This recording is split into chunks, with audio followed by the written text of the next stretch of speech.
What's up everybody and welcome to the Phil Taitt Show. Today I'm joined with the guest Avielle Amor. She's originally from North Carolina, but she's living up here in New York following her dream. She's a beauty vlogger where she's showing girls how to do makeup across the world. She has so much engagement with lots of comments, lots of likes, and she's inspiring girls to enhance their natural beauty and create looks where they can feel comfortable and beautiful. She not only does makeup, but she also does natural hair, where she's a big beauty influencer showing girls that you can rock your natural hair, you can create looks that are fun and innovative, and definitely capture everyone's eyes. Guys, check out for Miss Avielle Amor. Avielle, how are you? I'm good, how are you? I'm doing good. It's a rainy day here in New York City, but we're here at the BobbiLuxe Hair Studio here in Brooklyn, New York. It's such a pleasure to be with you, to meet you. You are definitely a beautiful African-American woman. Thank you. I know that you have an amazing channel which has reached thousands of people globally, and I can only wait to see what you're going to do next. So let's just jump right in. Okay. Avielle, what inspired you to actually put together this YouTube channel that you've created? Well, initially I was in the military, active duty, and I found like I was losing my individuality and my femininity. So I reached out to YouTube to share what I knew about makeup, because people would ask me about like, oh, how did you do your eyebrows? So I would just share what I knew on my channel, and it was like an escape for me from the military, yeah. When you were in the military, did you feel like they really stripped you of everything and everything who you were? Everything, because I still, I had my personality, Gotcha. all that. But as far as like my hoops, that's what I love wearing, because earrings, I couldn't wear those. It had to be, a certain measurement of a diamond if I was to wear earrings, my nose ring. Love it. And then of course my natural hair, like that gave me like the worst problem, some pretty bad experiences with that. So yeah, it did strip me a lot from who Avielle really is. Yeah, So would you say, I want to know, what was the hardest part of you actually building this brand? So many times people talk about, it might have been having the right foundation, but not having all the right pieces to put it together. What would you say was the hardest part for you in building the brand known as Avielle Amor and known to so many?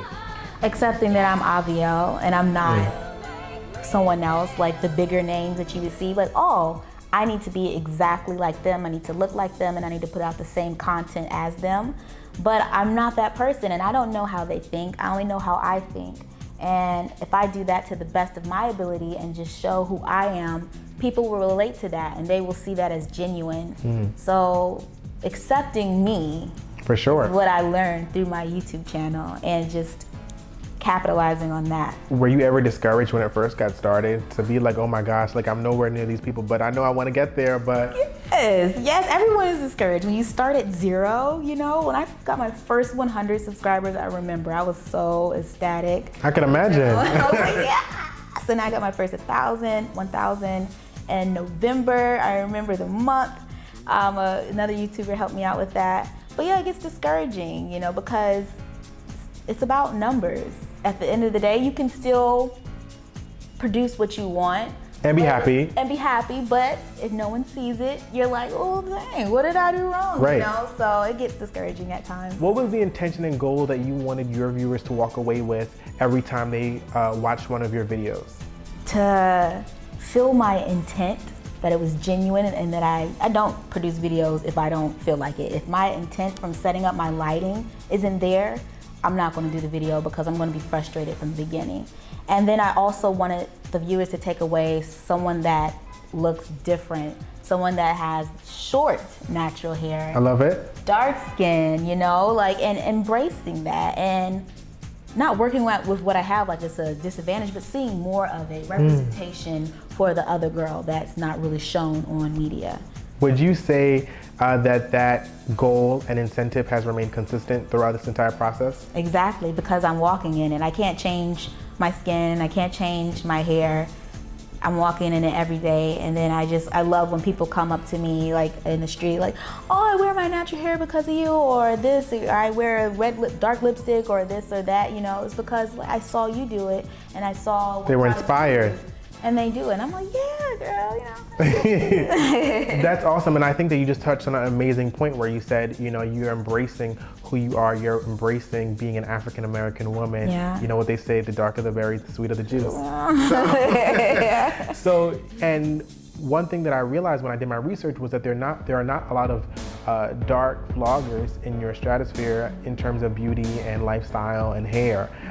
And I think that you've kind of been a force in that to show women that I am dark skinned, I am beautiful, and I'm going to embrace what I am and what I have. Do you think that you've helped to create more options for dark skinned girls to see how beautiful they are, but also the way to apply makeup and for them to create looks for them, whether it be nighttime, morning, lunch, and for them to feel great as everybody else?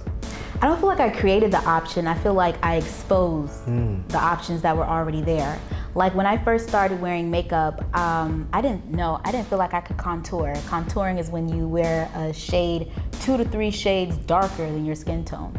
So the problem already was there, like not many major makeup brands carry that dark of a shade. So that was the dilemma, but I found a way to fix it. I found brands that do offer what my skin complexion needed. And then when I found that out, I made a video about it. I'm like, hey, you can go here and get this product. These products work for you. And then I'm like, oh my gosh, I never knew I could contour. You did your research. Yeah, you know, it's just like people don't take the time to research and figure out what it is, and I'm here to help with that, assist with that. And to find different ways to still get that end result that's not serviced in certain stores. Yeah. Do you think that the beauty industry has a very long way to go still to cater to all women of color and creating shades and styles that fit their skin tones? Yeah, I feel like they do, because I mean, you have to pick and choose where to go to get certain things. But what I really admire is where other Black women or men are creating their own products because they know what is needed for our people. For sure. So, I mean, you just have to do the research and go out there. And you're not only being such an influencer, because I believe that's what you really are, not only in makeup, but it's been in hair as well, where you're creating, I mean, first of all, your videos are exquisite. Oh, well, thank you. You're creating, you know, hairstyles that you can rock, where girls can go out and feel comfortable. You don't have to get a relaxer, you don't have to have a perm, but you can be you can have a twist out, you can have braids. You've kind of segued from what many beauty bloggers do, which is just strictly weaves, you know, and now you're creating hairstyles where all girls can feel comfortable. Tell me, why did you decide this happened to hair? Because I didn't accept my hair for the longest, and accepting who you really are is such an amazing experience. I feel so much more beautiful when I am completely myself, and I know I'm putting my natural self out there. So like, it just came natural to me. I was like, oh, well, let me just work with my hair, because I couldn't find other Which is beautiful. Thank you. I couldn't find other tutorials that look like me, you know? They'll be like, oh, short hair, but then their hair will be down here. And I'm like, okay, all right, girl, but where's my representation at? So. And how has the response been from so many girls that watch your videos and who have natural hair? How has that response actually been? Amazing. It's amazing. I did the World Natural Hair Show in Atlanta this year. And, you know, being on the internet, it's like this barrier. You know there's people following you, but then it doesn't really become real until you are really in their face. For sure. And it was just like surreal that like people knew me. I was like, oh, okay, this is so cool. This is nice. It's like, oh, this tutorial help with this, and it will be very specific. They'll have very specific questions, because sometimes I say things or put little things in there, and I'm like, okay, girl, you really be following. I'm like, that's what's up. Do you think America has a long way to go in terms of accepting natural hair in society? I feel like once we stop saying natural hair, why does it have to be like, oh, she's natural? Why can't it just be that's what it is? Do you think that maybe beauty influencers label it as natural hair, and this is the natural hair movement, and you know, we have to embrace who we are? Yeah. You know, curly, kinky. Categorization leads to monetization. So if a brand doesn't know how to categorize you, they don't know how to pay you, really. So I feel like in that sense, it's probably always going to be there. You got to know what to label someone as. So I feel like natural hair is going to stay in that category. As far as accepting it, I feel like the beauty community, the world will grow to accept it, because people are becoming more educated and not ignorant to the fact like, oh, her hair can't do that. Like I literally, in the military, they were like, well, why can't you just make your hair straight? I was like, because I have to put a chemical in my hair. And it was like, well, why can't you do that? I was like, because I don't want alopecia. You know, like it didn't click to them. So once people become more educated, I feel like it will be more accepted and not looked at as unprofessional in the workplace. And education, what you learn, people can never take away from you. And once you're exposed to something, it helps you just to view the world through a different lens. You know, when we don't know something, we're so ignorant to it. Not ignorant in terms of us just being like rude, but ignorant just in terms of like, I just never heard about it. I wasn't exposed to it. And you're continuing to educate the entire community as to what is beautiful, which is you're beautiful, and not what Hollywood and, you know, the world tells us what beautiful actually is. You're continuing to educate people, and Refinery 29 and people and outlets such as Hello Beautiful have decided to bring you on board and to, you know, cultivate their brands and to speak to their audience. Tell me, how has that experience been? Wow, it's been amazing. Like, I would never have thought that I would be working with Refinery 29. And even though I didn't talk about my hair or my complexion, it was more so just the representation. And then I made point that I wore my actual hair to, you know, the shoot. So you could see different types of Black girls. There was a girl on the set also, and she had a relaxer, and that's okay. That's what she wants to do. But you know, you have to show different varieties and not just always the same thing. And then with Hello Beautiful, it's amazing because I get to share my tips on another platform for even more people to see, more people to be exposed to, you know, what I'm offering, which is tips that any complexion can use.